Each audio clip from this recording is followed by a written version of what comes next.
जी, बिस्मिल्लाहिर्रहमानिर्रहीम, अस्सलाम वालेकुम। डिसीजन मेकिंग के हवाले से ही हमने कल बात की थी। बिज़नेस के अंदर डिसीजन किस तरह से किए जाते हैं, उसमें हमने लास्ट डे मेक और बाय डिसीजन के हवाले से डिस्कशन की थी। आप लोगों ने अगर कुछ पढ़ा है और कोई सवाल है आपके, कुछ प्रैक्टिस मैंने कहा था बुक से रेफ़र ज़रूर कर लीजिएगा। अगर आपने बुक से भी मेक और बाय और स्पेशल ऑर्डर वाले कोई प्रैक्टिस की है और उसमें कोई इशू हो तो आप सवाल रेज़ कर सकते हैं। Firstly you can raise your questions.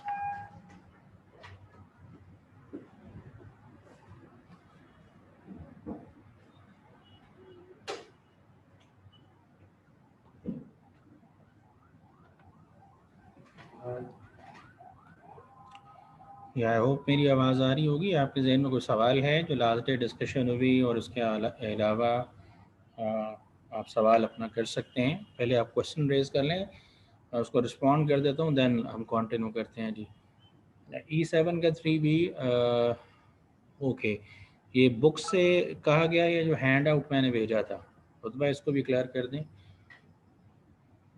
Hand out, okay, मैं हैंड आउट से भी शेयर करके आपको बता देता हूँ। इन द मीन वाइल बाकी लोग भी एक दफ़ा मुझे सवाल लिख दें ताकि मैं एक ही दफ़ा सवालों की तरफ हूँ। मुझे 2 मिनट दीजिएगा, 2 मिनट के बाद मैं आपको कंटिन्यू करता हूँ दोबारा बात करने। इन द मीन वाइल आप अपने क्वेश्चंस यहाँ पे नोट करवा दें।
जी, आई होप आपको स्क्रीन नज़र आ रही होगी। जी रुतबा, आपने जो सवाल किया है दैट इज़ E7 का 3B जो पार्ट है वो करवाना है। मैं सवाल थोड़ा सा सारा ही पढ़ देता हूँ, और सवाल पढ़ने के बाद इसमें जैसे कुछ लोगों ने 7.5 भी पूछा है एंड सो ऑन। ये जो कि डिसीजन मुख्तलिफ हैं, मैंने वन बाय वन आपको एक एक डिसीजन के हवाले से कैलकुलेशन गाइड कर रहा हूँ। तो जो रेलेवेंट क्वेश्चंस हैं मैं पढ़ूंगा, और उसके बाद फिर आपके सवाल को भी इंक्लूड कर लेता हूँ। मैं सवाल रीड आउट कर रहा हूँ। Ohio house hold company is a diversified cleaner processing company. ये थोड़ा सा लेंथी क्वेश्चन है, चीज़ को अंडरस्टैंड करने वाला है, इसलिए थोड़ा सा अपनी तवज्जो इस चीज़ की तरफ रखिएगा तो ये ज़रा सी बेहतर हो जाएगी। इनफैक्ट ये एक डिसीजन मैंने आपके सामने रखा था, सेल और प्रोसेस फर्दर, चीज़ एज इट इज़ बेचते हैं या फर्दर प्रोसेस करके बेचें। इनफैक्ट हम ये जानना चाह रहे हैं कि क्या हमें एज इट इज़ सेल कर देने में फ़ायदा है या हमें फर्दर प्रोसेस करके सेल करने में फ़ायदा है। यूजुअली ये इस तरह के डिसीजन ऐसे बिजनेसेस में किए जाते हैं जहाँ पे जॉइंट प्रोडक्ट्स बन रही हों। तो जॉइंट प्रोडक्ट से मुराद अगर सेम ही रॉ मटेरियल जो है जी, सेम रॉ मटेरियल को प्रोसेस करने के नतीजे में अगर मल्टीपल प्रोडक्ट्स प्रोड्यूस हो रही हों तो ऐसी प्रोडक्ट्स को जॉइंट प्रोडक्ट्स कहा जाता है। सेम रॉ मटेरियल को प्रोसेस करने के नतीजे में अगर मल्टीपल प्रोडक्ट्स प्रोड्यूस हो रही हैं तो जॉइंट प्रोडक्ट्स कहा जाता है। फॉर एग्जांपल, अगर आप अंडरस्टैंड करें तो जो वीट है, गंदम, अगर उसको प्रोसेस करें तो गंदम को प्रोसेस करने के नतीजे में हमारे पास आटा भी बनता है, ठीक है, सूजी भी बनती है, मैदा भी बनता है एंड सो ऑन। कितनी ही चीज़ें हैं जो उसके नतीजे में प्रोड्यूस होती हैं, पैदा होती हैं।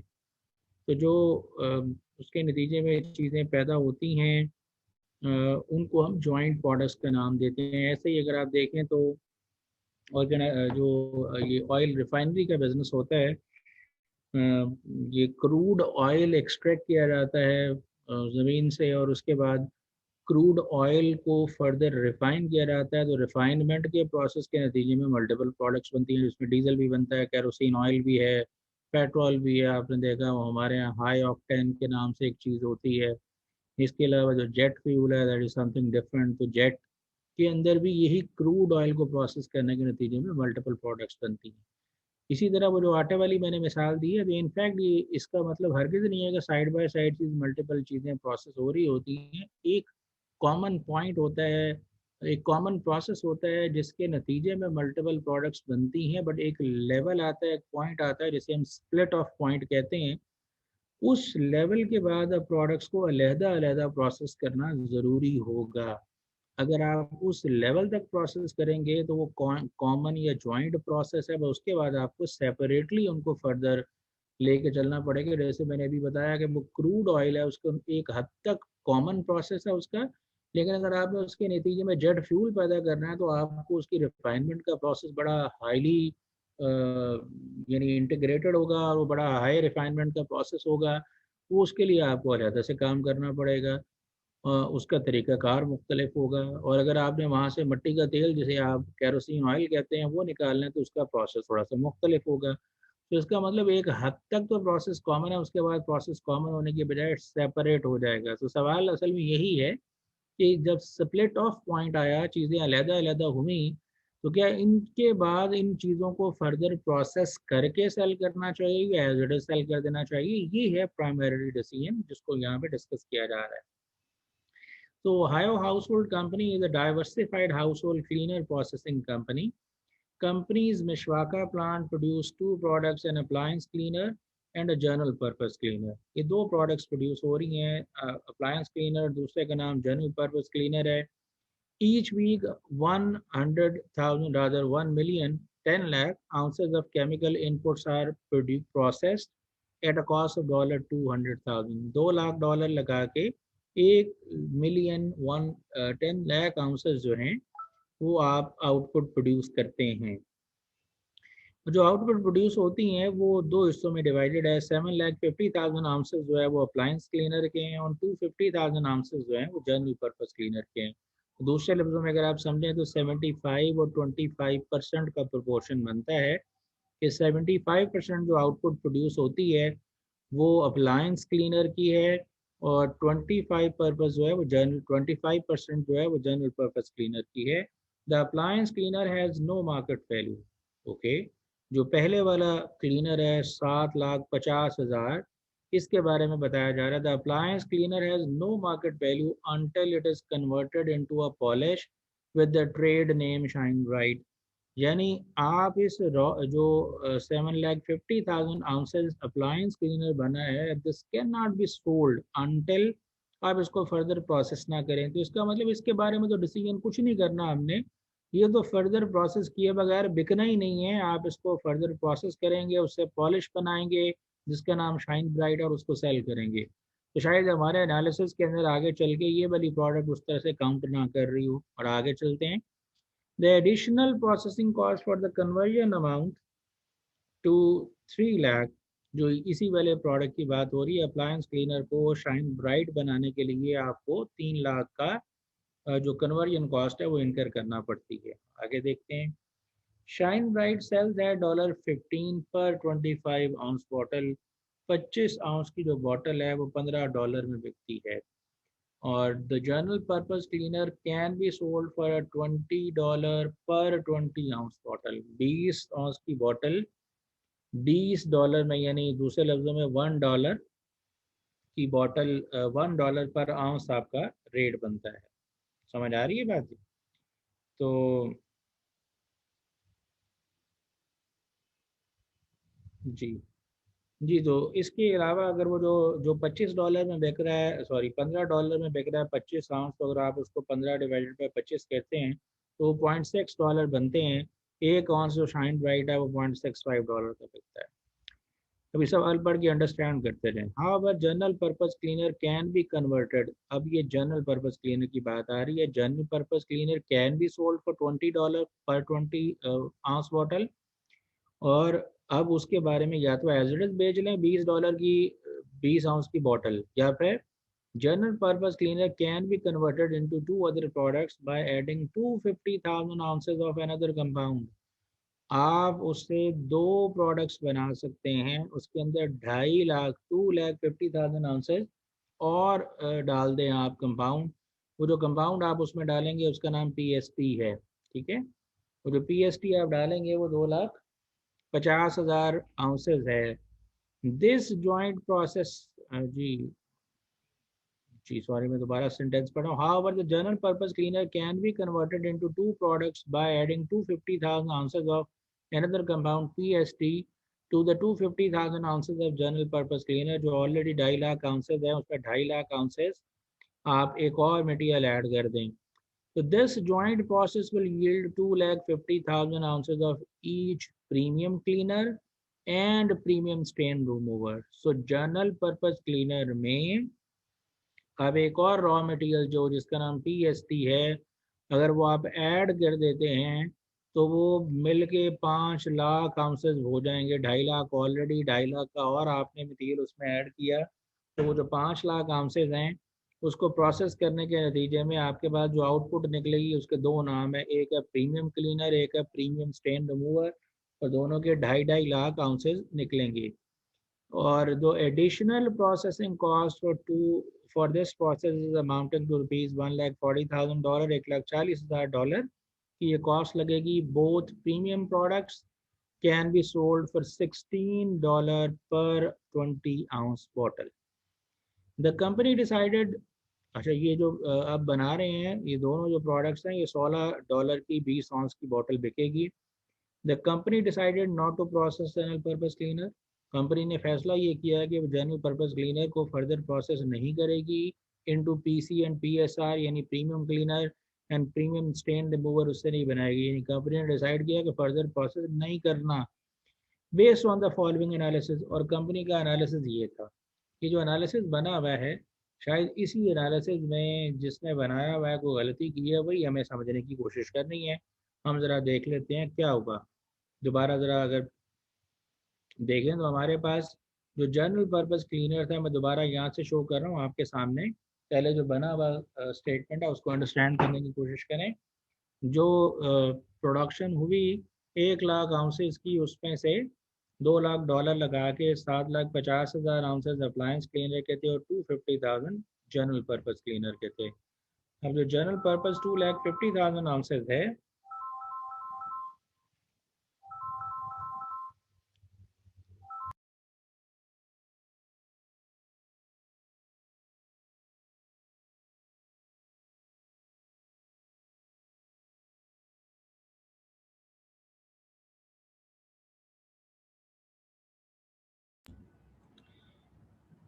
जी, तो अब वही 2.5 लाख आउंस जो है, अब ये सिर्फ पहले वाला कॉलम आपने देखना है, ये जनरल पर्पस क्लीनर वाला, सिर्फ दिस कॉलम।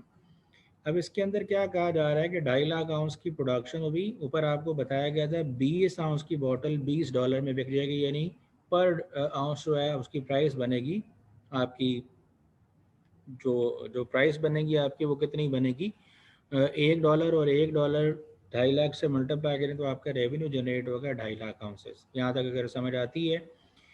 अब 2.5 लाख आउंसेस आपका रेवेन्यू है, इसमें से कॉस्ट माइनस कर दें तो आपको प्रॉफिट पता चल जाएगा कि प्रॉफिट कितना है। ठीक, अब हम ज़रा ये जो अभी किया हुआ है मैं इसको अपने तौर पे आपके सामने सॉल्व करता हूँ, आपको दूसरी स्लाइड शेयर करता हूँ ताकि एक्सेल फाइल, ताकि उसमें हम कैलकुलेशन कर सकें और आपको बात समझ आ सके।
ये थोड़ा सा प्रॉब्लम कर रहा है जी।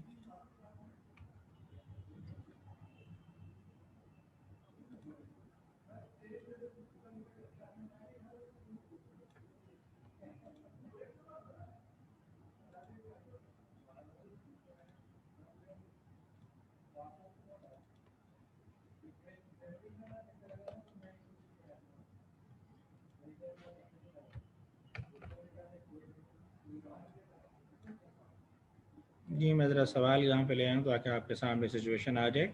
हम अगर अपने तौर पे प्रॉफिट एंड लॉस बनाना चाहें तो मैं ज़रा एब्रीवेशन इस्तेमाल कर रहा हूँ जनरल पर्पस क्लीनर का।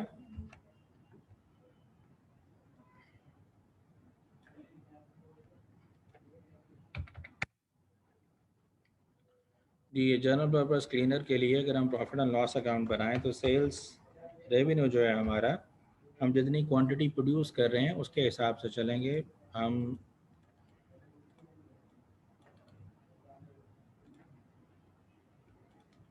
जी, जो हम क्वांटिटी प्रोड्यूस कर रहे हैं वो 2,50,000 आउंसेस है।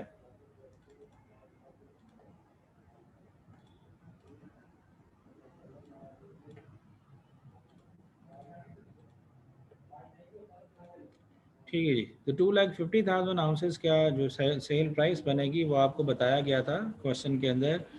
टॉप वाली लाइन में लिखा हुआ है कि जी 20 आउंस की बॉटल 20 में ही बिकेगी, तो पर आउंस जो प्राइस है वो 2,50,000 ही है। तो दूसरे लफ्ज़ों में 2,50,000 आप मल्टीप्लाई करेंगे 1 के साथ तो आपकी 2,50,000 का रेवेन्यू बनेगा। अब इसमें से आपने माइनस करनी है cost to find out the profit. तो अगर आपने कॉस्ट माइनस करनी है तो जो प्रोसेस करने के लिए मटेरियल लग रहा था, वो अगर आपने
ये शायद नेट का थोड़ा सा इशू था, डिस्कनेक्ट हुआ है। मैं दोबारा स्क्रीन शेयर कर रहा हूँ जी आपके साथ।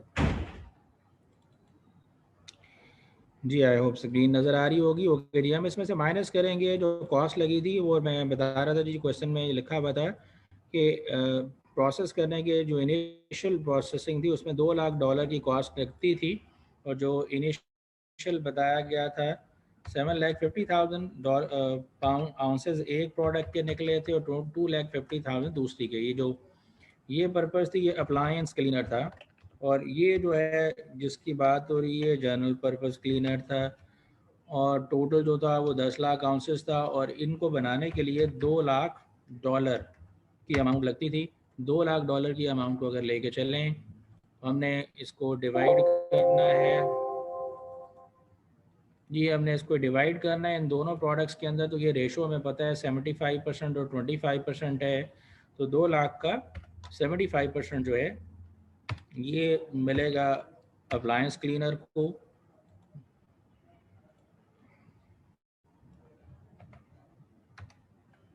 जी 1,50,000 बनेगा, और 2 लाख का 25% जो है 25% वो मिलेगा जनरल पर्पस क्लीनर को। तो जनरल पर्पस क्लीनर की कॉस्ट 2,50,000 है। 2,50,000 की कॉस्ट इसमें से माइनस करेंगे तो प्रॉफिट निकलेगा। अब आपको जो बना नज़र आ रहा है इसमें ज़रा गौर कर लें, क्वेश्चन के अंदर भी सेल में से माइनस की गई है NPR की कॉस्ट जो कि 50,000 है। तो 50,000 की कॉस्ट जो है आप इसमें से माइनस कर दें, लेस NPR कॉस्ट जो कि रॉ मटेरियल का नाम है बेसिकली ना।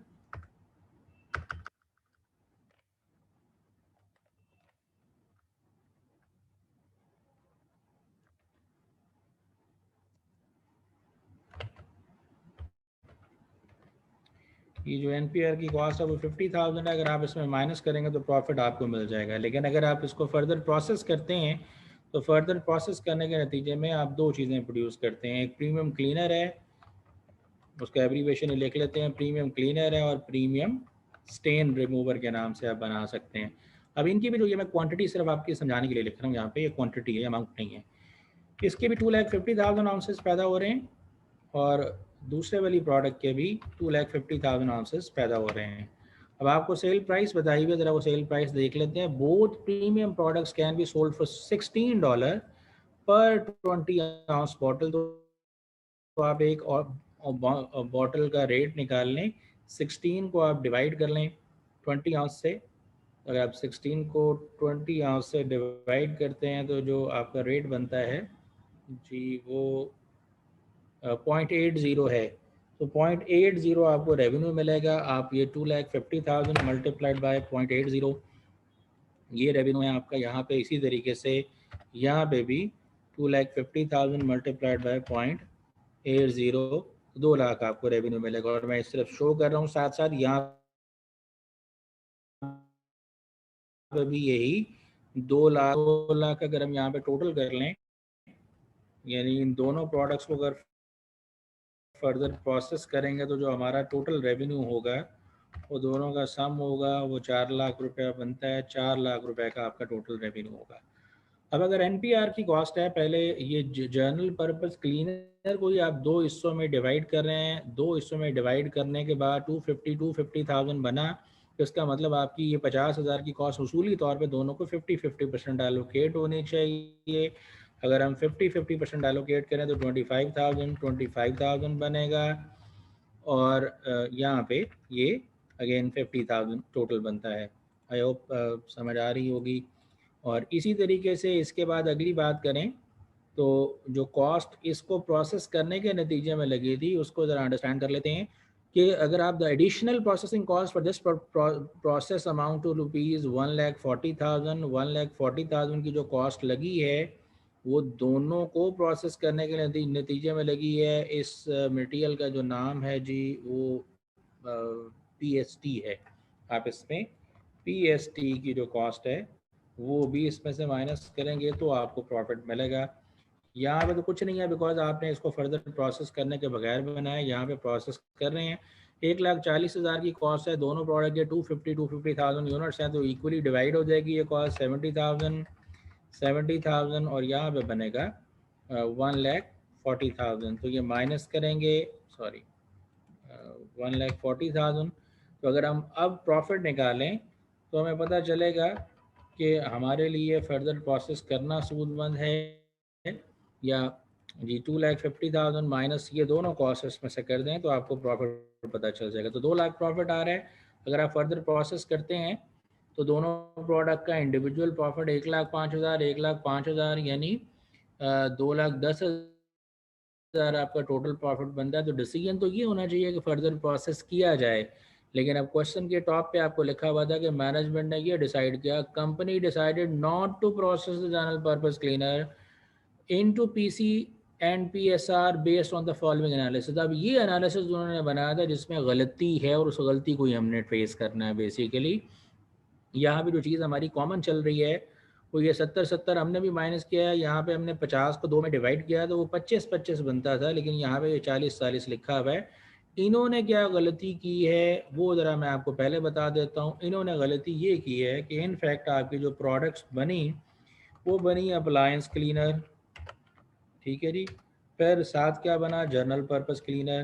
तो जो इनिशियल था वो ये था 7,50,000 और 2,50,000 जो मैंने आपको बताया कि ये आपकी जो प्रोपोर्शन बनता है ये वो 25 और 75 का बनता है।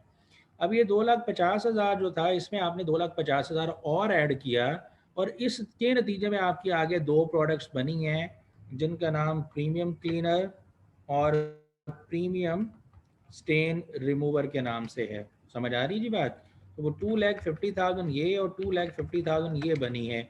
So whatever cost is being allocated to general purpose cleaner वो इन दोनों प्रोडक्ट्स के अंदर इक्वली डिवाइड होने चाहिए बिकॉज, लेकिन यहाँ पे जो साहब गलती कर रहे हैं वो ये कह रहे हैं कि असल में एक अप्लायंस क्लीनर बना और अप्लायंस क्लीनर के अलावा चूँकि उन्होंने फैसला किया है कि हमने इसको प्रोसेस करना है तो जनरल पर्पस क्लीनर तो ना रहा बल्कि अप्लायंस क्लीनर जी अप्लायंस क्लीनर के साथ जो आपकी चीज़ें बनी हैं वो एक बना है प्रीमियम क्लीनर और एक बना है प्रीमियम स्टेन रिमूवर।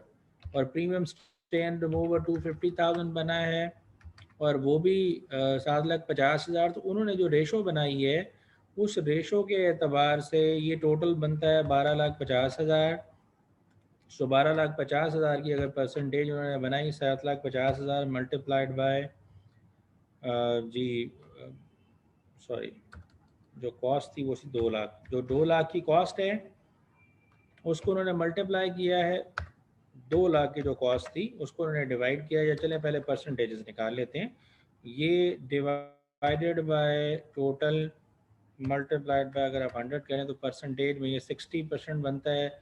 इसी तरीके से जी यहाँ पे अगर आप कैलकुलेट करें तो 250,000 डिवाइडेड बाय 12,50,000 मल्टीप्लाइड बाय 100 तो 20%। और इसी तरीके से यहाँ पे भी 250,000 multiplied by sorry divided by 1250 multiplied by 20 multiplied by 100 ये 20% बनता है। तो ये परसेंटेजेस निकली हैं 60-20-20 की। तो वो जो टोटल कॉस्ट थी 200,000 की उन्होंने इस प्रोपोर्शन में डिवाइड की है कि ये 2 लाख की कॉस्ट जो है वो एलोकेट होगी। तो वो इस तरह से एलोकेट होगी 2 लाख मल्टीप्लाइड बाय 60%, फिर 2 लाख मल्टीप्लाइड बाय 20% जैसे कि निकला है, और फिर 2 लाख मल्टीप्लाइड बाय 20%। तो ये सॉरी जी 2 लाख मल्टीप्लाइड बाय 20% तो 40,000। ये इन्होंने 40,000 इस तरह से निकाला और ये टेक्निकली गलत है बिकॉज पहले कॉस्ट जो है 2 लाख की वो इन दोनों प्रोडक्ट्स में डिवाइड होगी।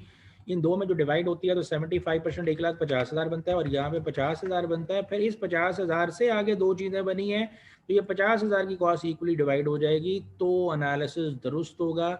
इन्होंने यहाँ पे यही गलती की है जिसके नतीजे में उनका एनालिसिस ये सजेस्ट कर रहा है कि आप फर्दर प्रोसेस ना करें प्रोडक्ट्स को, हालांकि फर्दर प्रोसेस करने के नतीजे में आपका प्रॉफिट 10,000 इंक्रीज़ कर जाता है। मैं रिक्वायरमेंट्स पढ़ देता हूँ।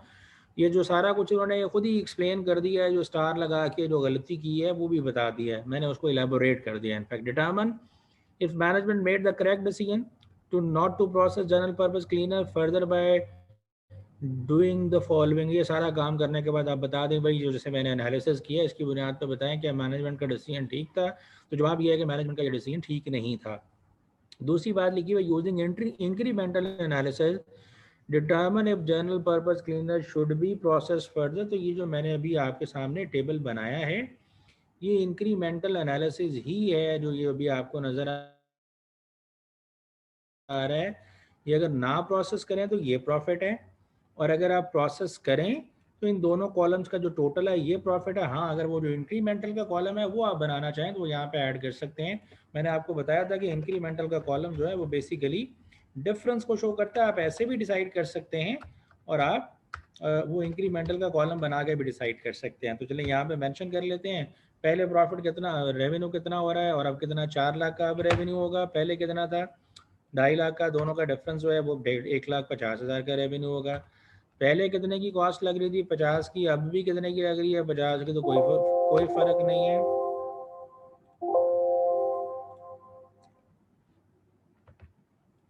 जी, पहले भी 50 की कॉस्ट और अब भी 50 की कॉस्ट, दोनों का फर्क निकालेंगे तो जीरो बनेगा। पहले कॉस्ट कोई नहीं लग रही थी और अब कॉस्ट 1,40,000 लग रही है, इन दोनों का फ़र्क निकालेंगे तो 1,40,000, तो 1.5 लाख का एक्स्ट्रा रेवेन्यू है, 1,40,000 की एक्स्ट्रा कॉस्ट है, माइनस कर लें तो आपको प्रॉफिट मिल जाएगा 10,000। और यही बात हम वैसे भी कह सकते हैं कि पहले प्रॉफिट 2 लाख था, फर्दर प्रोसेस करके टोटल प्रॉफिट जो 2,10,000 हो रहा है, तो we should process further. I hope this is clear now. जी रुतबा, मेरा ख्याल है आपको समझ आ गया होगा हैंड आउट से। जी डन। और पार्ट 2 बुक से मैं बताता हूँ जी। पहले मैं हैंड आउट वाली बात करूँ, exercise dash 12 from book. Book वाले सवाल आ रहे हैं जी। चले मैं अब जितनी बात हुई है, क्योंकि अगला डिसीजन अभी हमारा डिस्कस करने वाला रहता है, तो जितने अभी आपके सवाल हैं किताब वाले, मैं वो आपको बता दूँ। NPR पे 50,000 कहाँ से आया, तो मैंने एक्सप्लेन किया, अगर समझ नहीं आया तो दोबारा पूछ लें। मेरा ख्याल है मैंने अभी भी सारा डिटेल में एक्सप्लेन किया। परसेंटेज प्रोपोर्शन बना है, NPR की कॉस्ट जो है वो आपको बताई गई है सवाल में पहले पेज पे। अभी मैं दोबारा स्क्रीन नहीं शेयर कर रहा वो वाली क्वेश्चन वाली, अगर आप कहते हो तो मैं आपको दिखा देता हूँ दोबारा जी। ये थी जी वो जी, ये था, देखिए ज़रा यहाँ पे मेंशन किया है 1 लाख की ये प्रोडक्ट आपने बनाई है, 2 लाख की कॉस्ट लगा के 75,000 एक प्रोडक्ट बनी है, 250,000 दूसरी प्रोडक्ट बनी है, तो 75% और 25%, तो 2 लाख का 75% और 25% लेके सॉल्व कर लें तो रिजल्ट आपके सामने आ जाएंगे।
जी रुतबा, आपको समझ आ गई है?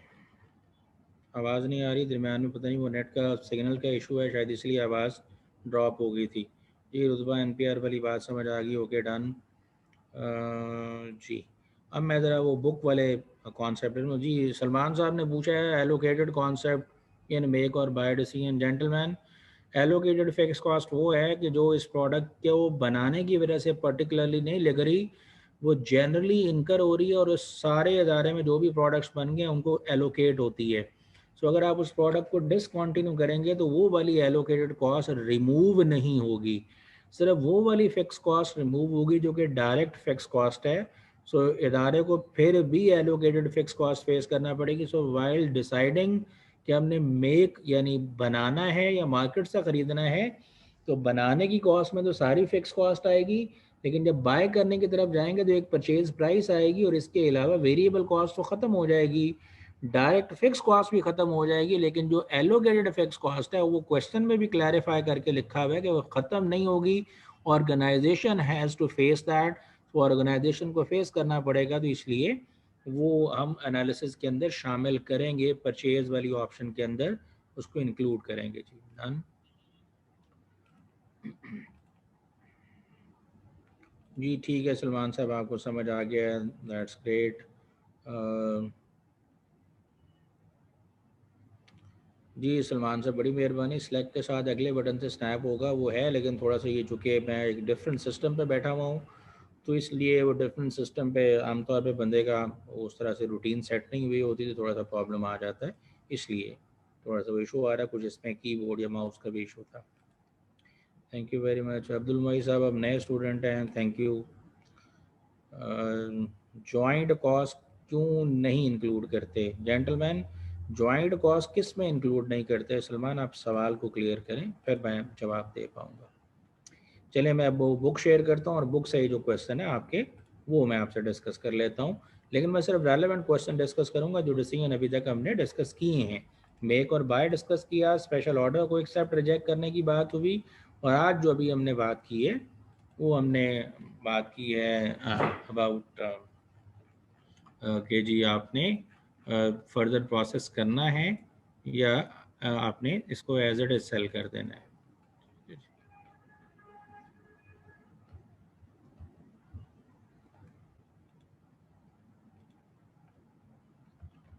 Let me open the book. जी मैं वो ज़रा बुक ओपन कर लूँ।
अच्छा जी, ये बुक वाले सवाल तो पता नहीं, मेरे ख्याल में इस डॉक्यूमेंट में कोई इशू आ रहा है। अगर आप में से कोई शेयर कर सके बुक वाला क्वेश्चन, क्वेश्चन के अंदर कॉपी पेस्ट हो सकता है तो कर दें, मैं वहाँ से ले लेता हूँ, बिकॉज मुझे यहाँ से वो बुक जो ओपन हो रही है, ये जो कि सिस्टम दूसरा है, तो इसमें थोड़ा सा इशू आ रहा है। मैं ज़रा एक दफ़ा दोबारा ट्राई कर लेता हूँ बुक ओपन करके, अगर वो ओपन होती है। और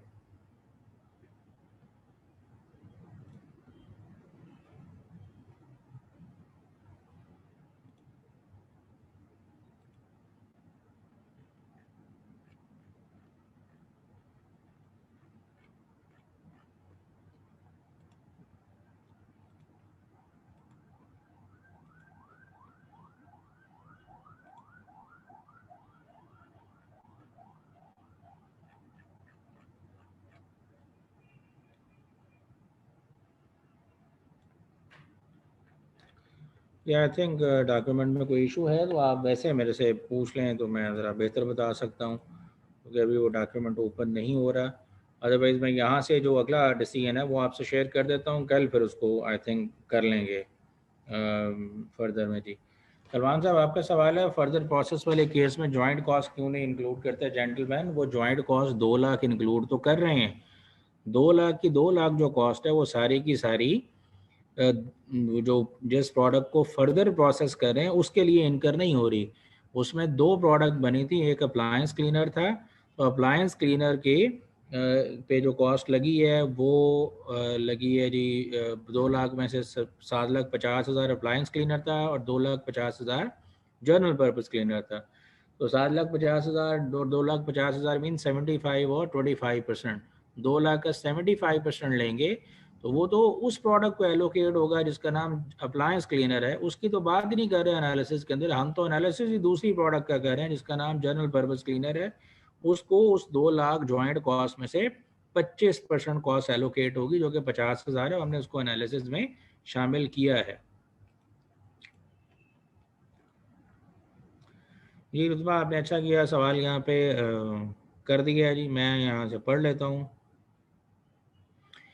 द कंपनी, अब ये बाकियों को पता नहीं शेयर होगा या नहीं है, मैं यहाँ से उठा के कॉपी कर देता हूँ और वहाँ से पढ़ लेता हूँ।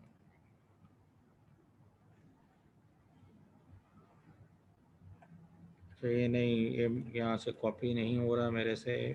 आए हो अच्छा, इसमें इशू है, चले मैं अगला डिसीजन डिस्कस कर देता हूँ। इंस्टेंट मैं कल कोई अरेंजमेंट कर लूँगा जिसके अंदर वो किताब ही डायरेक्टली शेयर हो जाए और फिर उस पर बात कर लूँ। अभी मैं आपके सामने जो अगला डिसीजन है वही शेयर करता हूँ, जो भेजे में हैंड आउट उसी में से भी एक और डिसीजन है जो कि किताब में से भी वही डिसीजन है, लेकिन वहाँ पे मल्टीपल क्वेश्चंस की प्रैक्टिस है, लेकिन यहाँ पे कुछ क्वेश्चंस प्रैक्टिस के अंदर है। अभी हमने 3 डिस्कस किया, अब मैं आपके सामने 4 नंबर जो क्वेश्चन है वो शेयर करता हूँ और उसकी बुनियाद पे फिर हम आगे लेके चलते हैं।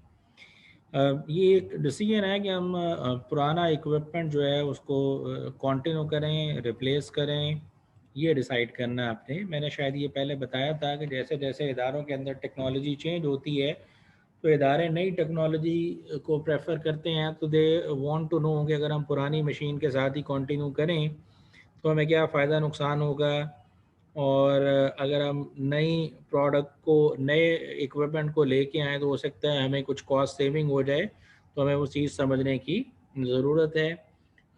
हम उस चीज़ का एनालिसिस करना चाहते हैं।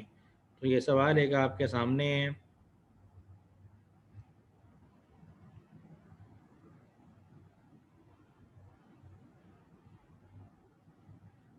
जी, ये है जी, last year Samsung company installed a new factory equipment. Last year एक नया इक्विपमेंट इंस्टॉल किया था। The owner of the company Jane Simmons recently return from an industry equipment exhibition where he watch computerize equipment demonstrated. यानी पहले जो equipment लगाया हुआ शायद वो कंप्यूटराइज नहीं था, वो एक जो एग्जीबिशन है वहाँ पे गए हैं तो उन्होंने देखा कि जो वहाँ पे इक्विपमेंट की डेमोन्स्ट्रेशन हुई है वो कंप्यूटराइज है। He was impressed with the equipments need and cost efficiency. Upon returning from the exhibition, he asked his purchasing agent to collect price and operating cost data on the new equipment. उसने अपने purchase वाले बंदे को कहा भाई इस सारी product की इंफॉर्मेशन लेके आए। In addition, he asked the company's accountant to provide him with the cost data on the company's equipment. जो कंपनी ऑलरेडी इक्विपमेंट यूज़ कर रही है उसकी कॉस्ट इन्फॉर्मेशन अकाउंटेंट को कह दिया। The information is presented below. ये इन्फॉर्मेशन है। परचेज प्राइस है दोनों इक्विपमेंट की 2,10,000, 2,50,000। अब कल एक सवाल हुआ था जिसे संक कॉस्ट क्या मैंने लिखा था। तो अगर हमने ये डिसाइड करना हो कि हम नया इक्विपमेंट लें या ना लें, तो ये डिसाइड करने के लिए जो हमने लास्ट ईयर परचेज प्राइस पे कर दी थी पुराने इक्विपमेंट की, वो हमारे डिसीजन को अल्टर नहीं करेगी, बिकॉज वो पास्ट कॉस्ट है। चेंज जो होगी कॉस्ट, जो इंक्रीज डिक्रीज आएगा किसी कॉस्ट के अंदर, रेवेन्यू के अंदर, वो तो रेलेवेंट होता है डिसीजन मेकिंग के लिए। वो पैसे जो हमें कहीं से मिल सकते थे और नहीं मिल पाएंगे for availing another another alternative, जिससे अपॉर्चुनिटी कॉस्ट कहा, वो तो रेलेवेंट होगा। लेकिन जो संक कॉस्ट है, मीन जो माजी में लगी हुई कॉस्ट है, जिसे पास्ट कॉस्ट कहा जाता है, वो हमारे करंट डिसीजन को इफेक्ट नहीं करता। जैसे इस सवाल में कंपनी ने लास्ट ईयर 2,10,000 का इक्विपमेंट खरीद लिया। अगर अब कंपनी ये डिसाइड करना चाहती है कि नया इक्विपमेंट खरीदे या ना खरीदे, तो क्या वो पुराने इक्विपमेंट के पैसे भी आज देने पड़ेंगे? तो जवाब नहीं में नहीं, पुराने इक्विपमेंट के पैसे तो अभी कोई नहीं देने पड़ेंगे। वो पुराने इक्विपमेंट के पैसे नहीं देने पड़ेंगे बिकॉज वो पैसे ऑलरेडी प्रीवियसली लग चुके हैं। वो पास्ट कॉस्ट है, वो संक डूबी हुई कॉस्ट है, वो रिकवर नहीं होनी। आप चाहे नई मशीनरी नया इक्विपमेंट लें या ना लें, इसलिए वो डिसीजन से रेलिवेंट नहीं होता। बट एनीवेज आगे देखते हैं। एस्टिमेटेड सॉल्वेज वैल्यू बताइए दोनों की, 400, और जो पहली वाली प्रोडक्ट है उसकी जो लाइफ है जी, जो उसकी लाइफ है वो 5 साल है। तो अगर आप डेप्रीसिएशन निकालना चाहें तो 2,10,000, हमें पता है डेप्रीसिएशन इज यूजफुल लाइफ से डिवाइड करते हैं। तो पहले वाले पुराने इक्विपमेंट की जो डेप्रीसिएशन पर ईयर है वो 42,000 बनेगी, जबकि दूसरे इक्विपमेंट की लाइफ जो है वो 4 साल है, तो 4 से डिवाइड करें तो 62,500 डेप्रीसिएशन बनेगी। दोनों में स्ट्रेट लाइन मेथड बताया हुआ है। एनुअल ऑपरेटिंग कॉस्ट, अगर पुराना इक्विपमेंट चलाएंगे तो वेरिएबल कॉस्ट जो फेस करना पड़ती है वो 50,000 है, जबकि नया चलाएंगे तो वेरिएबल कॉस्ट 50 की बजाय 12,000 फेस करना पड़ेगी। यानी कंप्यूटराइज नई मशीनरी है, टेक्नोलॉजी नहीं है, इसलिए उस पर जो वेस्टेज वाले एलिमेंट्स हैं वो कॉस्ट हमारी कम से कम हो जाएगी। हो सकता है अगर मैकेनाइज्ड है और वो कंप्यूटराइज मशीनरी है तो हमको 2 बंदे भी निकाल दें जो उस मशीन को ऑपरेट करने के लिए पुराने वाली पे काम कर रहे हैं, वो भी हमारी कॉस्ट सेव हो जाएगी। इसीलिए कॉस्ट पहले के मुकाबले में कम होगी, 50 की बजाय 12, और फिक्स कॉस्ट 30,000 की बजाय 5,000 पे चली जाएगी। Annual revenues are 3,60,000 and selling and administrative expenses are 45,000 regardless of which equipment is used। चाहे पुराने इक्विपमेंट से चीज़ें बना के बेचें, चाहे नए इक्विपमेंट से चीज़ें बना के बेचें, जो सेल प्राइस है वो 3,60,000 ही है। रेवेन्यू 3,60,000 ही है। इसीलिए मैंने बार बार बताया था आपको, रेलेवेंट रेवेन्यू तब होता है जब वो चेंज हो रहा हो। तो ये चेंज नहीं हो रहा, इसलिए रेलेवेंट नहीं है, शायद हम कॉस्ट की बेस पे डिसाइड कर सकें। If the old equipment is replaced now, अगर हम पुराना इक्विपमेंट अभी रिप्लेस कर दें, the beginning of 2017 Simmons company will be able to sell it for 58,000। अब आप ज़रा समझें कि जो पुरानी मशीन है वो 2,10,000 की थी, 1 साल गुजर गया तो 1 साल की डेप्रीसिएशन उसमें से माइनस करेंगे। 2,10,000 में से जो आपकी 2,10,000 आपने डिवाइड करके 5 साल से 42,000 की डेप्रीसिएशन निकाली थी, तो 210 में से अगर आप माइनस कर दें 42, तो 210 में से अगर आप 42 माइनस करें तो जो मशीन की वैल्यू बनती है 1,68,000 है, जबकि आप उसको सेल कर रहे हैं 58,000 के अंदर। अगर आप 58,000 में उसको सेल कर रहे हैं तो 58,000 इसमें से माइनस करें तो you can get the profit या लॉस। ये तो आप 1,68,000 1,68,000 वाली चीज़ अगर 58,000 में 58,000 में बेचेंगे तो 110,000 का आपका लॉस होगा। ये लॉस भी आपको एनालिसिस में शायद देना पड़े। अब सवाल क्या है, डिटर्मन एनी गेन और loss of the old equipment is if old equipment is replaced. तो मैंने आपके सामने रख दिया, 58,000 का सेल कर रहे हैं, जबकि उसकी 1 ईयर डेप्रीसिएशन के बाद जो वैल्यू बनती है 1,68,000 है, तो 110 का लॉस होगा, 1,10,000 का। Prepare a 4 year summarize income statement for each of the following assumption. Profit and loss account बनाना है, इनकम स्टेटमेंट बनानी है 2 एजम्पशंस के तहत। यानी पहली एजम्पशन क्या है, ओल्ड इक्विपमेंट इज रिटेन्ड, और दूसरा है ओल्ड इक्विपमेंट इज रिप्लेस्ड। तो प्रॉफिट एंड लॉस अकाउंट बनाना है, हम प्रॉफिट एंड लॉस अकाउंट बना लेते हैं। ये जो रेलेवेंट इन्फॉर्मेशन है ये वहाँ से पिक कर लेता हूँ।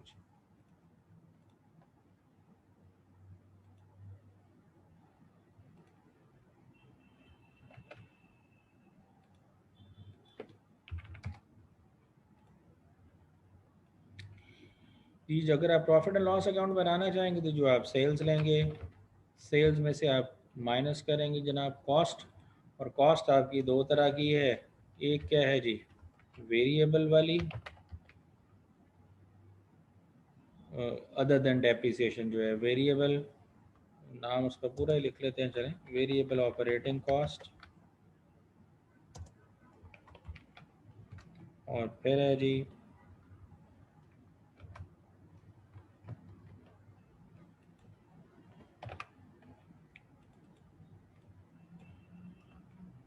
फिक्स्ड ऑपरेटिंग कॉस्ट, इसके अलावा आप माइनस करेंगे इसमें से depreciation. Profit and loss account बनाने को कहा जा रहा है, इसलिए हर तरह का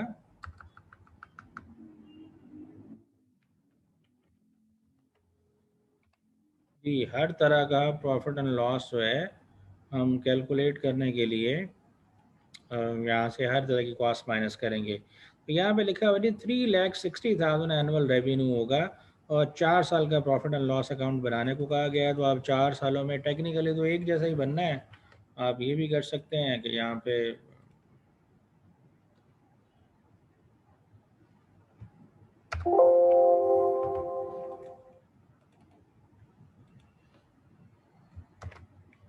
जी, तो यानी अगर हम ईयर बाय ईयर इसको बनाना चाहें तो ईयर बाय ईयर ये कुछ इस तरह से बनेगा, ईयर 1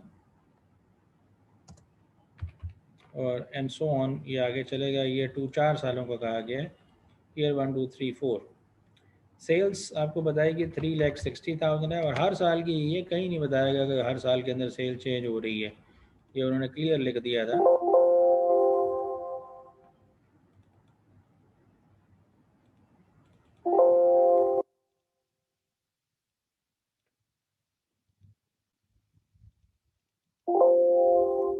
ये तो 3,60,000 की सेल है पहले साल में भी, दूसरे में भी। मैं कॉपी भी कर सकता हूँ, मैं कॉपी कर देता हूँ। 3,60,000 की हर साल सेल है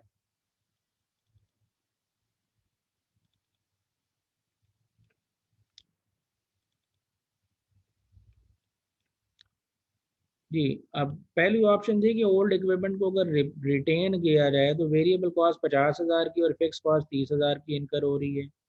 तो 50,000 की वेरिएबल कॉस्ट है, 30,000 की फिक्स कॉस्ट है और 42,000 की डेप्रीसिएशन है। तो हर साल की यही कॉस्ट आगे जानी है, बिकॉज हर साल के बारे में एनालिसिस कुछ मुख्तलिफ नहीं है, तो हम प्रॉफिट निकाल सकते हैं। अगर बेसिक सी बात अगर आप समझ लें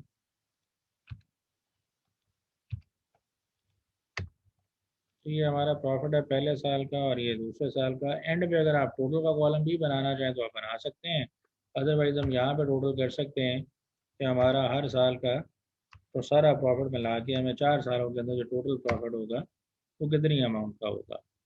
ये ऑप्शन है कि अगर हम पुरानी मशीन के साथ चलें तो ये हमारे पास प्रॉफिट एंड लॉस अकाउंट है, लेकिन अगर हम पुरानी की बजाय नई मशीन के साथ चल पड़ते हैं तो रेवेन्यू तो यही रहेगा, लेकिन अब वेरिएबल कॉस्ट में चेंज आ जाएगा। 12,000 और 5,000 की बात है, यानी 12,000 की कॉस्ट होगी, 5,000 की कॉस्ट होगी और जो डेप्रीसिएशन थी वो 62,500 है। आप डिवाइड करके निकाल सकते हैं, 250,000 डिवाइडेड बाई 4 ईयर्स। आप डिवाइड करेंगे तो ये प्रॉफिट एंड लॉस अकाउंट अगर आप बनाएं तो ये हर साल का प्रॉफिट यहाँ पे नज़र आ रहा है। सॉरी, पहले ये भी आगे कॉपी करना है हमने। हर साल में ये हर साल का ये प्रॉफिट आपको नज़र आ रहा है 2,80,500, यहाँ पे 238। अगर हम इस सबका सम कर लें तो बात समझ आती है। और we are missing one thing, वो ये था कि अगर हम फौरी तौर पे पुरानी मशीन बेच देते हैं तो पुरानी मशीन बेचते ही हमें एक लॉस फेस करना पड़ेगा, लॉस ऑन जी सेल ऑफ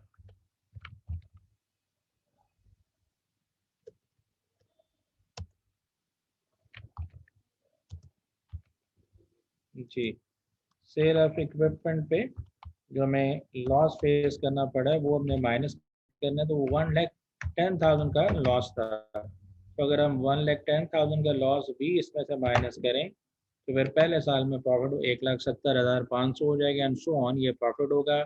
हम अगर सम कर लें तो हमें पता लग जाता है कि जी हमारा अब प्रॉफिट कितना है। तो अब हमारा प्रॉफिट 10,12,500 हो जाएगा। ये इन चार चीज़ों का सम है। जबकि अगर आप कंटिन्यू करते हैं पुरानी मशीन के साथ तो आपका प्रॉफिट 9,52,000 है। तो आपका डिसीजन क्या है, क्या आपको बेचना, पुरानी मशीन को कंटिन्यू करना चाहिए नई मशीन को? तो जवाब आपके सामने है, नई मशीन को यूज़ करने से you are getting more profit, तो आप फिर नई मशीन को कंटिन्यू करेंगे।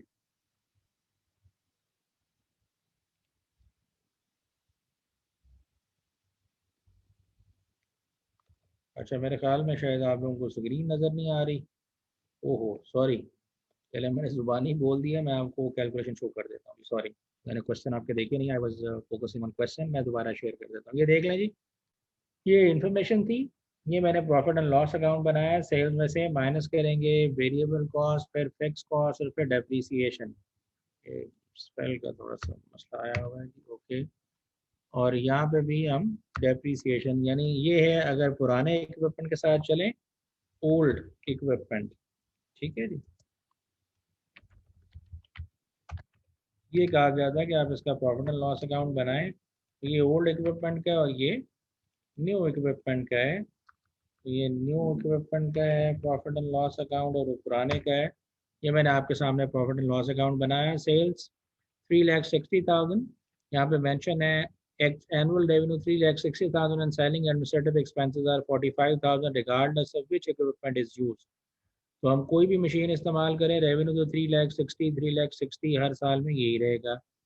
और अगर हम पुरानी मशीन इस्तेमाल करें तो 50,000 30,000 की कॉस्ट होगी पर ईयर, और 42,000 की डेप्रीसिएशन है। ये माइनस करके हमने प्रॉफिट निकाला है 238, और इन सब का टोटल जो है वो हमें 9,52,000 प्रॉफिट बनता है। अगर आप नई मशीन कंटिन्यू करेंगे तो 12,000 और 5,000 की कॉस्ट होगी 12,500, और जो डेप्रीसिएशन होगी 250,000 को डिवाइडेड बाई 4 करें तो 62,500, और ये माइनस करेंगे तो प्रॉफिट निकलेगा। बट पहले साल के अंदर अगर आप नई मशीन लेके आते हैं तो पुरानी मशीन आप सेल करेंगे जिसपे आपको नुकसान होगा 1,10,000 का, वो भी माइनस किया तो हमारा ये profit and loss account complete होता है यहाँ पे। जी अब समझ आ गया तो बता दें, स्क्रीन शो नहीं हो रही थी, काफ़ी लोगों ने लिखा है, मैंने अब जस्ट सीन कि कहीं स्क्रीन में कोई एरर था और वो शो नहीं हो रही थी, मैंने दोबारा इसलिए एक्सप्लेन कर दिया है।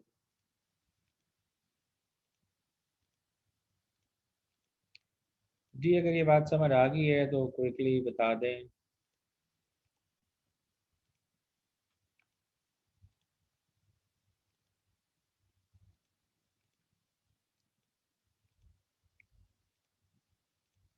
अच्छा, सब ने एक ही मैसेज किया है, कांट सी स्क्रीन, तो हैंड ही रेज कर देते अल्लाह के बंदे। अब अगर समझ आ गया है तो कॉमन सेलिंग और एडमिनिस्ट्रेटिव एक्सपेंस लेस करेंगे। सेलिंग एडमिनिस्ट्रेटिव बताए हुए हैं, मैंने देखा नहीं है, सॉरी। हाँ जी, हमने मिस किया है, सेलिंग एडमिनिस्ट्रेटिव एक्सपेंसेस भी हैं तो वो भी माइनस करेंगे। चलें, दैट्स ग्रेट जी, आपने पॉइंट आउट किया है। तो हम सेलिंग एडमिनिस्ट्रेटिव एक्सपेंस भी माइनस करेंगे, बिल्कुल सही है। मैं वो डाटा में पढ़ नहीं सका। सेलिंग एंड एडमिनिस्ट्रेटिव एक्सपेंसेस,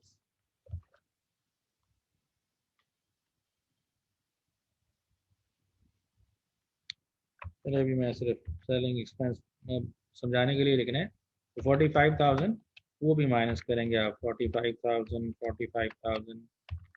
तो ये रिगार्डलेस ऑफ एनी मशीन, कोई भी मशीन आप इस्तेमाल करें यही आपको फेस करना पड़ेगा, तो ये भी माइनस कर लेते हैं। तो 1,93,000, और इसका टोटल जो है अब वो 7,72,000 है। यहाँ पे भी हमें दूसरे वाली ऑप्शन के अंदर भी सेलिंग एक्सपेंसेस को माइनस करना है, सेलिंग एडमिनिस्ट्रेटिव एक्सपेंसेस को।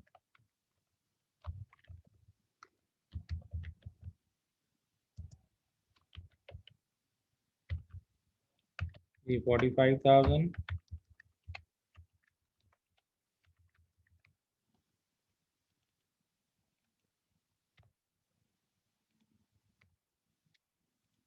तो जी ये माइनस कर लें आप, तो आपके पास अब जो प्रॉफिट है वो 832 है। डिसीजन अगेन सही सेम रहेगा, but very rightly pointed out जी, बिल्कुल ठीक है, माइनस करेंगे।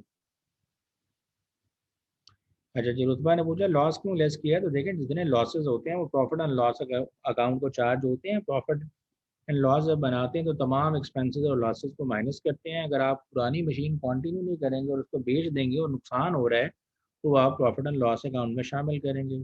सेलिंग एडमिनिस्ट्रेटिव एक्सपेंसेस फाद साहब हमने शामिल कर लिए हैं, बिल्कुल। यूसुफ साहब ने कहा ये समझ आ गई है। कोमल जहाँ 45, ओके। हमजा आप किस चीज़ का कह रहे हैं? 45,000 एक्सपेंसेस हैं वो मैंने माइनस किए हैं। अरसल जमील रिपीट कर दें, क्या रिपीट करना है जेंटलमैन वो बताएं। और कोमल 1,93,000 प्रॉफिट आ रहा है जी, जितना आ रहा है वो तो आपको पता है। जेंटलमैन न्यू इक्विपमेंट का प्रॉफिट नहीं आ रहा, रुतबा न्यू इक्विपमेंट का प्रॉफिट नहीं आ रहा, लॉस आ रहा है। जरा चेक करें कितना आता है, देखें मैं डाटा आपको शेयर करता हूँ। पुराना इक्विपमेंट 2,10,000 का है और कितने में बिक रहा है 58,000 में। तो पहले 2,10,000 में से आप माइनस करेंगे एक साल की डेप्रीसिएशन।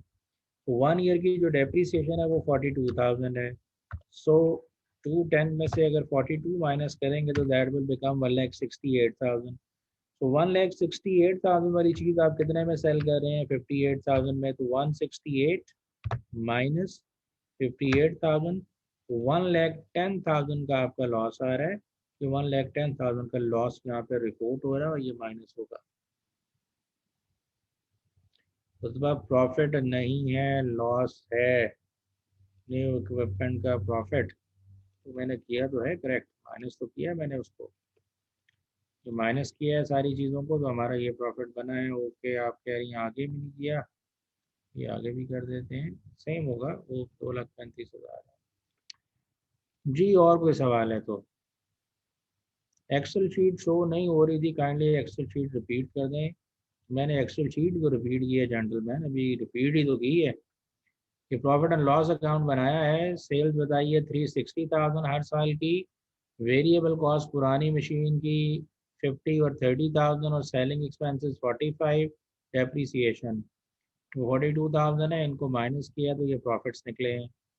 न्यू इक्विपमेंट का प्रॉफिट एंड लॉस अकाउंट बनाया 3,60,000 तो वही है, लेकिन अब एक्सपेंसेस 12,000, 5,000 और 45,000 सेलिंग एक्सपेंसेस 62,500 की डेप्रिसिएशन है और इस बुनियाद पे आप डिसाइड कर रहे हैं। तो जी, जो आपको रिक्वायरमेंट में पूछा गया है वो शेयर कर देते हैं। प्रॉफिट एंड लॉस अकाउंट बनाए यूजिंग इंक्रीमेंटल एनालिसिस। अब ये इंक्रीमेंटल एनालिसिस जो है वो उसी तरह से टोटल प्रॉफिट एंड लॉस का जो कॉलम है ओल्ड वाला और न्यू वाला उन दोनों का डिफरेंस निकाल लें तो आपके सामने सिचुएशन आ जाएगी। आपको डिसीजन वही रहेगा बिकॉज आपका प्रॉफिट इंक्रीज कर रहा है। Write a memo to companies, Jean Simonson जो कंपनी का मालिक है उसको बताएं कि कंपनी का गेन या लॉस इग्नोर करना चाहिए या नहीं करना चाहिए। Write a memo to explaining why any gain और loss should be ignored in the decision. अगर आपने डिसीजन करना है तो डिसीजन चाहे उसको इग्नोर भी कर दें वही रहेगा, लेकिन लॉस को इग्नोर इसलिए करेंगे हम आमतौर पे बिकॉज ये कैपिटल लॉस है। आप कैपिटल नेचर का जो लॉस है उसको आमतौर पे जब जो एनालिसिस कर रहे होते हैं रेवेन्यू नेचर के उसमें शामिल नहीं करते।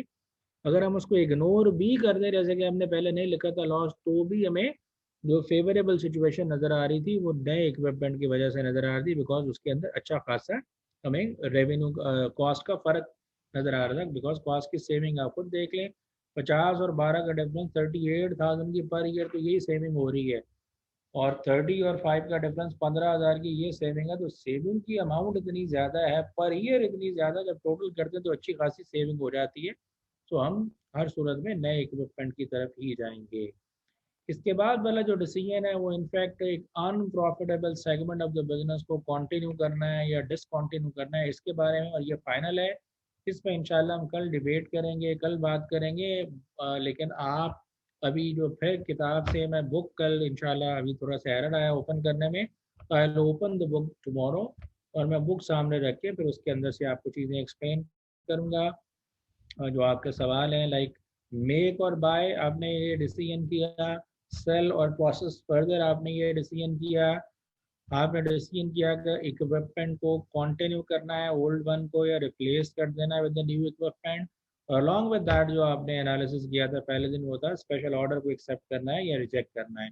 तो जो बुक वाले क्वेश्चन है वो ज़रूर करिएगा, ये सारे तो मैं खुद से आपके सामने कर रहा हूँ। ये मैं आपसे शेयर करूंगा। मानूर आपने पूछा ये लॉस कैसे कैलकुलेट किया है, मैंने बताया तो है। और कैसे बताया जाता है कि आपका इक्विपमेंट जो है वो ओल्ड इक्विपमेंट कितने का आपके सामने नज़र आ रहा है 2,10,000 का। ये पिछले साल आपने बाय किया था 2016 में, ये पहली लाइन में लिखा हुआ है। और आप कब इसको सेल करने जा रहे हैं एट द बिगिनिंग ऑफ 2017, तो 1 ईयर गुजर गया इस पे। 1 ईयर की डेप्रिसिएशन इसमें से माइनस करें तो 210 में से 1 ईयर की डेप्रिसिएशन 42,000 माइनस करेंगे तो जो बाकी वैल्यू बनती है 1,68,000 है। 1,68,000 वाला इक्विपमेंट ये लिखा हुआ है, if the old equipment is replaced now the beginning of 2017 Siemens will be able to sell it for 58,000। 58,000 का बेचेंगे, 1,68,000 की चीज़ 58,000 में बेचेंगे तो फायदा होगा या नुकसान? अब आपके सामने है, फायदा ही होगा, बिल्कुल है ना, नुकसान होगा 10,000। जी हम कैपिटल एक्सपेंडिचर को हमने अपनी कॉस्ट का हिस्सा बनाएंगे जेंटलमैन, नहीं, हमने यहाँ पे किसी कैपिटल एक्सपेंडिचर को हिस्सा नहीं बनाया। हमने रेवेन्यू में से सिर्फ ऑपरेटिंग एक्सपेंसेस माइनस किए, रेवेन्यू नेचर के डेप्रीसिएशन अमोर्टाइज्ड या डेप्रीशिएटेड पार्ट ऑफ दैट इक्विपमेंट है, वो हर साल प्रॉफिट एंड लॉस में चार्ज होता है। We bear loss from old equipment and also pay cash for new equipment, so why we cannot include amount of new equipment? Gentleman loss सारे के सारे profit and loss को charge होते हैं। Prudence या कंजर्वेटिज्म का प्रिंसिपल आपने सुना होगा, लॉसेस होते हैं वो इमीडिएटली प्रॉफिट एंड लॉस को चार्ज कर दिए जाते हैं, अगर कोई गेन होगा तो उसको हम डेफर कर देते हैं। तो जो एसेट, जब आपने कोई नया इक्विपमेंट खरीदा है तो क्या प्रॉफिट एंड लॉस में लिखते हैं? जर्नल एंट्री याद कर लें, इक्विपमेंट डेबिट होगा और कैश क्रेडिट होगा। तो इक्विपमेंट तो आपका एसेट है, उसको प्रॉफिट एंड लॉस में से कैसे माइनस करेंगे आप? तो आई hope this is clear now. That's all for the day. आप जो डिसीजन हुए हैं इनकी प्रैक्टिस करें, प्रैक्टिस करने के बाद कल इस पे इंशाल्लाह कंक्लूड करने की कोशिश करेंगे। आपके जो बुक से रिलेटेड क्वेश्चंस हैं उनको भी इंशाल्लाह कोशिश करेंगे शामिल करें। और ये एक जो अभी इसमें से क्वेश्चन रहता है, एक टाइप ऑफ डिसीजन रहता है कि unprofitable segment of the business को कंटिन्यू करें या ड्रॉप कर दें, उसके बारे में कैलकुलेशंस वगैरह पे कल इंशाल्लाह हम बात करेंगे। Thank you very much for the listening. That's all for the day. इंशाल्लाह ज़िंदगी रही तो कल आपसे मिलेंगे और इस पर मज़ीद बात करेंगे।